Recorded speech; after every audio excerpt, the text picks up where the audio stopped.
Hola compañeros, el día de hoy vamos a exponer un tema súper importante y de una figura bastante representativa de la psicopatía. En este caso vamos a hablar de Jeffrey Dahmer.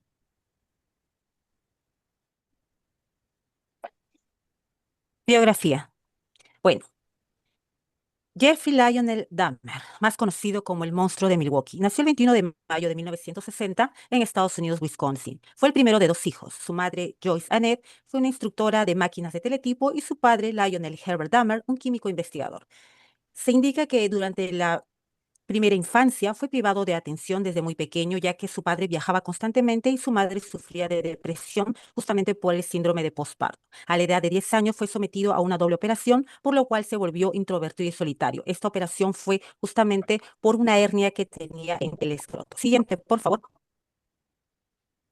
Más adelante tenemos que durante la adolescencia, a la edad de 14 años, Jeffrey empieza a beber alcohol. Este alcohol lo lleva a la escuela, a escondidas. Asimismo, también descubrió en esa época que era homosexual.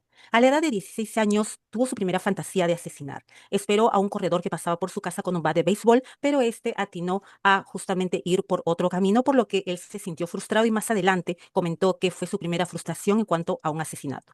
En la escuela era el payaso del grupo, hacía bromas a los maestros, fingía ataques de epilepsia, todo para, en este caso, quedar bien con sus compañeros. En esas épocas, justamente, sus padres se divorcian. Siguiente, por favor. Más adelante, en lo que es en la juventud, a la edad de 18 años comete su primer asesinato. Este era Stephen Higgs, un joven que tomó su auto porque este se iba a un concierto. Jeffrey lo invitó a su casa, lo invitó a tomar unos tragos y este al querer irse, despertó en él ese instinto de querer que este no se fuera, por lo cual terminó estrangulándolo y luego enterrándolo a los alrededores de su casa. 6 semanas después, tras graduarse, entró a la Universidad de Ohio. En este lugar solamente duró 3 meses, ya que justamente la bebida hizo que no continuara con sus estudios. A la edad de 19 años se alistó en el ejército y posteriormente fue destacado a Alemania y también fue dado de baja en esta época justamente por su consumo de alcohol. Su padre y su madrastra lo envían a casa de su abuela. Más adelante, en 1987, comete su segundo asesinato, el cual fue Stephen Tommy en el Hotel Ambassador, a quien conoció en un sauna. A este joven tenía 25 años. En adelante no pararía hasta asesinar a 17 víctimas. Fue condenado a 999 años y fue asesinado en prisión. Siguiente, por favor. Bien, en cuanto a los asesinatos, las víctimas de Jeffrey Dahmer son significativas por varias razones. En primer lugar, la mayoría de ellos eran jóvenes y vulnerables, pertenecientes a minorías étnicas y sexuales, lo que los hacía susceptibles a la manipulación y al abuso. Dahmer se aprovechó de su vulnerabilidad y los atrajo a su apartamento con promesas de dinero, drogas o sexo. Entre sus víctimas más significativas está Stephen Hicks. Él fue la primera víctima de Dahmer, un joven de 18 años que fue asesinado en 1978. Sigue Anthony Sears, un aspirante a modelo de 24 años que fue asesinado en 1989 y del que Dahmer conservó partes de su cuerpo. Luego está Conrad Sintanfonson, un joven de 14 años que fue su víctima más joven. Fue asesinado en 1991 y su caso generó gran indignación pública. Finalmente está entre sus víctimas significativas Tracy Edwards, la última víctima de Dahmer, un hombre de 32 años que logró escapar y denunciar a la policía lo que hacía Dahmer. Estas víctimas son significativas porque representan la vulnerabilidad y la explotación que Dahmer ejercía sobre ellas. Además, su muerte y el impacto en sus familias y comunidades han generado una gran conciencia sobre la violencia y el abuso hacia las minorías.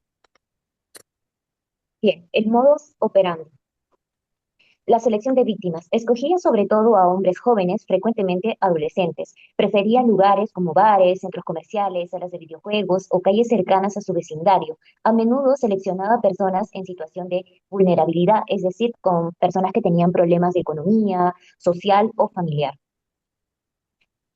Siguiente, método para atraerlas. Solía ofrecer dinero a las víctimas para que posaran para fotos o para acompañarlo a su apartamento. También ofrecía alcohol o drogas. Proyectaba una imagen aparentemente tranquila y no amenazante, lo que facilitaba lograr su propósito. Siguiente, con la conducta que él tenía después de la muerte de las víctimas, manipulaba o acomodaba el cuerpo como si buscara mantener una presencia cercana. Guardaba algunas partes porque le daban una sensación de control y compañía. En algunos casos, intentaba conservar el cuerpo completo, tratando de mantenerlo por más tiempo, impulsado por el miedo profundo a estar solo.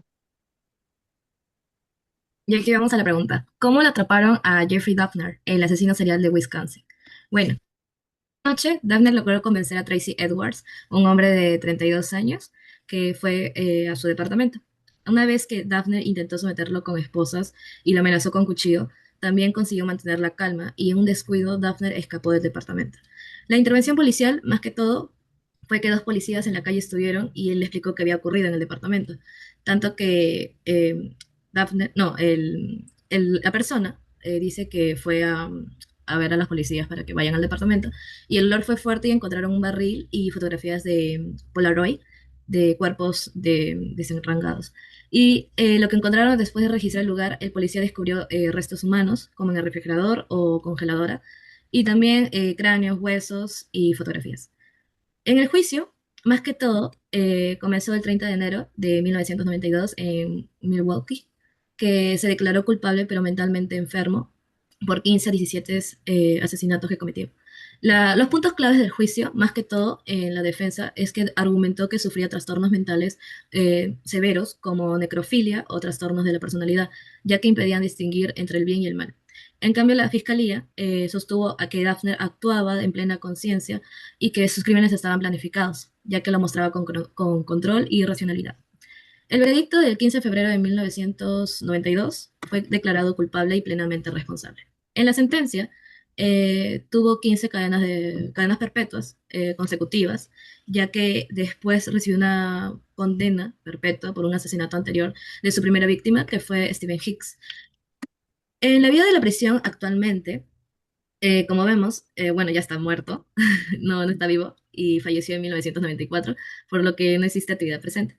También vemos que sus crímenes siguen siendo estudiados en criminología, psicología forense y en el análisis de fallas policiales. También, por su lado, su cuerpo fue cremado y sus cenizas divididas entre sus padres, ya que el departamento también donde él vivió, donde fueron los sucesos cometidos, asesinatos, fue demolido en 1992.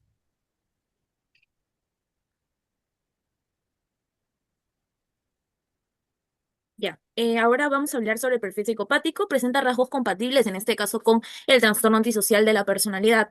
Los rasgos efectivos y emocionales. Se presenta la empatía mínimas en las víctimas, el efecto plano y la dificultad de vínculos genuinos, sentimientos de vacío, soledad y desconexión que él tenía, aspectos conductuales, mentiroso, manipulador, evasivo, tenía una vida inestable y un aislamiento social muy notorio, fantasías sexuales violentas desde la adolescencia. Es más, Jeffrey Dahmer se solía masturbar con revistas de lo que eran los cortes de pescados y demás, y un abuso severo de alcohol.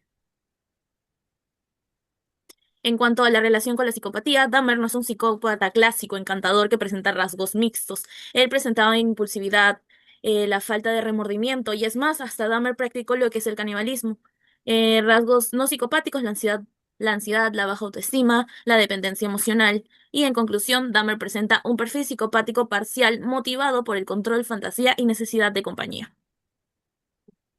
Las características de la personalidad: introvertido y retraído, dificultades sociales desde la infancia, en este caso no tenía mayor vínculo con otras personas, los patrones criminales, escala desde las fantasías, homicidios y canibalismo, rituales constantes y preservativo, en este caso de restos humanos, que los almacenaba en su domicilio, la motivación criminal, el control total sobre las víctimas que él tenía, ya que los sumergía a las drogas para poder abusar de ellos, en este caso, porque también practicó lo que es la necrofilia, y los factores contribuyentes al aislamiento social extremo, alcoholismo severo y el abandono de sus padres. Bueno, esto fue lo que es explicar el desarrollo y todo, bueno, una parte de la historia de Jeffrey Dahmer, ¿no? Que es muy remarcado en la historia de la psicopatía. Muchas gracias.